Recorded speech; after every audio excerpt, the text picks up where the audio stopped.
আসসালামু আলাইকুম। আশা করি সবাই ভালো আছেন। গ্রিন এনার্জি চ্যানেলের পক্ষ থেকে সবাইকে জানাই স্বাগতম।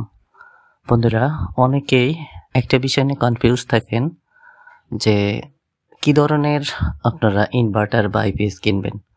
তো আজকের ভিডিওটা হলো আইপিএস নিয়ে। তো যারা সম্পূর্ণ ভিডিওটা দেখতে পারবেন তারা বুঝতে পারবেন যে হাইব্রিড ইনভার্টার নাকি নর্মাল আইপিএস বা সোলার আইপিএস কোনটা কিনবেন, বা অথবা কম টাকায় ইনভার্টার কিনবেন। তো সম্পূর্ণ ভিডিওতে জানতে পারবেন যে কোনটা কিনলে কি ধরনের সুযোগ সুবিধা পাবেন, বা পরবর্তী সময় কোনটাকে কি করতে আপনার কি ধরনের অসুবিধায় পড়তে হবে। তো সম্পূর্ণ ভিডিওটি দেখুন এবং সমস্ত তথ্যগুলো জানুন। বন্ধুরা, সোলার সিস্টেম নিয়ে মানুষের দিন দিন চাহিদা বৃদ্ধি পাইতেছে। যারা সোলারের প্রতি অনেক আবেগপ্রিয় বা যাদের ভিতরে সোলার নিয়ে কিছুটা আবেগ আছে, তারা এটাকে প্রতিটা মুহূর্তেই আরো বড় আকারে করার স্বপ্ন দেখতেছেন। তো যারা সোলার নিয়ে বড় আকারে চিন্তা করেন তাদের জন্য আমি বলবো যে যাদের আর কি ফিউচারে সোলার নিয়ে বড় কোনো চিন্তা আছে বা কারেন্টের উপর থেকে নির্ভরশীলতা কমানোর ইচ্ছা আছে, তাদের জন্য বলবো অবশ্যই আপনারা স্ক্রিনে যা দেখতেছেন হাইব্রিড ইনভার্টার এগুলা কিনবেন। তো এখন অনেকে প্রশ্ন হতে পারে যে হাইব্রিড ইনভার্টার এখন কিনবো কেন, এখন কিনে লাভ কি? তো হাইব্রিড ইনভার্টার কেনার যে সুযোগ সুবিধাগুলো সেগুলো জানলে আপনি যে কোনো সময় হাইব্রিড ইনভার্টার কিনতে পারবেন। কেননা আপনি যদি একটি হাইব্রিড ইনভার্টার কেনেন, সেখানে যে শুধু আপনার সোলার প্যানেল লাগবে তা না, আপনি চাইলে কারেন্টের মাধ্যমে ব্যাটারিকে চার্জ করতে পারবেন। তো প্রথমত আপনি একটা যদি নর্মাল আইপিএস কেনেন সেগুলো 15 থেকে 20,000 টাকা। তো আপনি যদি একটা হাইব্রিড ইনভার্টার কেনেন সেটা 25,000 টাকার মতো, মাত্র 5,000 টাকা। আর এই 5,000 টাকার জন্য আপনি পরবর্তী মুহূর্তে এটার সাথে প্যানেল যুক্ত করতে পারবেন এবং এর সুযোগ সুবিধা নর্মাল আইপিএস এর থেকে হাইব্রিড আইপিএস এর অনেক বেশি।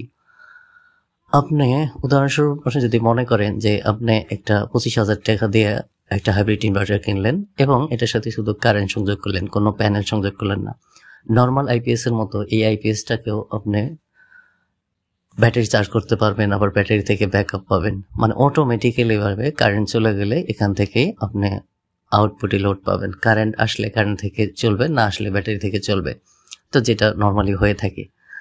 তো আর আরেকটা সমস্যা হলো আপনি সুযোগ বুঝে পরবর্তী মুহূর্তে 500 ওয়াটের প্যানেল যুক্ত করতে পারবেন চাইলে, বা 300 ওয়াটের 200 ওয়াটের প্যানেলও যুক্ত করতে পারবেন। তো আপনি ধীরে ধীরে পরবর্তী মুহূর্তে 500 ওয়াট, তারপরে আরও একটা 500 ওয়াটের যুক্ত করলেন, এভাবে ধীরে ধীরে প্রত্যেকটা বছরে বা সময়ে সময়ে আপনি এটাকে বৃদ্ধি করতে পারবেন।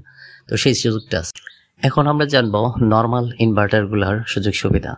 তো নর্মাল ইনভার্টারগুলোর সুযোগ সুবিধা হলো এটা দামে কিছুটা কম। তো এটা শুধু কারেন্ট থেকে ব্যাটারি চার্জ করা যায়। এটা সোলার থেকে চার্জ করতে গেলে আপনার এমপিপিটি চার্জ কন্ট্রোলার কিনতে হয়। তো দেখা যায় যে একটা এমপিপিটি চার্জ কন্ট্রোলার কিনতে গেলে আপনার 8 থেকে 10,000 টাকা লাগে। আর নর্মাল একটা ইনভার্টারের দামও হলো আপনার 15 থেকে 20,000 টাকা। তো সেখানে 27-28,000 টাকা পড়ে যায়। কিন্তু একটা হাইব্রিড ইনভার্টারের যে সুযোগ সুবিধাটা পাওয়া যায় সেটা এখানে পাওয়া যায় না। তো এই নর্মাল ইনভার্টার যাদের ফ্রিজ চালানোর ইচ্ছে নাই, মানে শুধু ফ্যান চালাইতে চান বা 2 থেকে 4-5টা ফ্যান চালাইতে চান, তাদের জন্য আমি বলবো এই ধরনের ইনভার্টার কিনবেন। আর যদি আপনি মনে করেন যে আপনার ফ্রিজ বা একটা মোটর চালাবেন, তো আমি তাদের জন্য অবশ্যই বলবো যে হাইব্রিড ইনভার্টার কিনবেন। নর্মাল ইনভার্টারের আরও একটা বড় সুবিধা হলো এটা আপনি গ্রাম অঞ্চলে খুব সহজেই রিপেয়ার করতে পারবেন ছোটোখাটো সমস্যা হইলে। কিন্তু হাইব্রিড ইনভার্টারগুলা আপনি গ্রাম এলাকার যে ছোটোখাটো টেকনিশিয়ান আছে তাদের দ্বারাই রিপেয়ার করতে পারবেন না, কেননা এটার সম্পর্কে তাদের ধারণা খুব একটা বেশি নাই। তো এই ছোটোখাটো সুবিধা ছাড়া সব দিক থেকেই হাইব্রিড ইনভার্টারগুলো অনেক বেশি সুবিধা বেশি প্রয়োগ করে বা আমাদের দিয়ে থাকে। কেননা এখন বর্তমান সরকার এই সোলার থেকে বিদ্যুৎ উৎপাদনের প্রতি অনেকটাই আগ্রহ প্রকাশ করেছে এবং এনারা বড় ধরনের একটা উদ্যোগ নিয়েছে। সেই জায়গা থেকে আপনি যদি হাইব্রিড ইনভার্টার নেন, আর প্যানেলের দাম যে খুব একটা বেশি তা নয়, তো আমার মনে হয় আপনি সবচেয়ে বেশি লাভবান হবেন। তো যারা নর্মাল আইপিএস কিনতে চাইতেছেন, আমার জায়গা থেকে যেটা মনে হইতেছে তাদের জন্য নর্মাল আইপিএস কেনা অবশ্যই বোকামি হবে। কেননা আজকে আপনি যেটা ভাবতেছেন 5 বছর পর আপনার ভাবনার অবশ্যই পরিবর্তন হবে।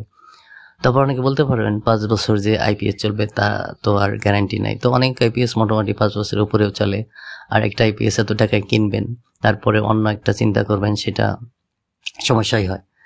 তো সেই জায়গা থেকে আমি যে অল্প কয়েকটা নর্মাল আইপিএস সুযোগ সুবিধার কথা বললাম, সেইটা যদি বিবেচনার বাইরে রাখেন, তাহলে সব দিক থেকেই হাইব্রিড ইনভার্টার আপনার জন্য বেশি কাজের হবে এবং উপকারী হবে। তো এই ছিল আমাদের নর্মাল ইনভার্টার বা আইপিএস এবং হাইব্রিড আইপিএস বা ইনভার্টারের সুযোগ সুবিধা। তো আপনারা যে যার জায়গা থেকে এর সুযোগ সুবিধা অসুবিধা বিবেচনা করে আপনার সিদ্ধান্ত নিতে পারবেন। সবার সুস্থতা কামনা করে আজকে আমাদের ভিডিওটি এখানে শেষ করলাম। ভালো থাকবেন সবাই।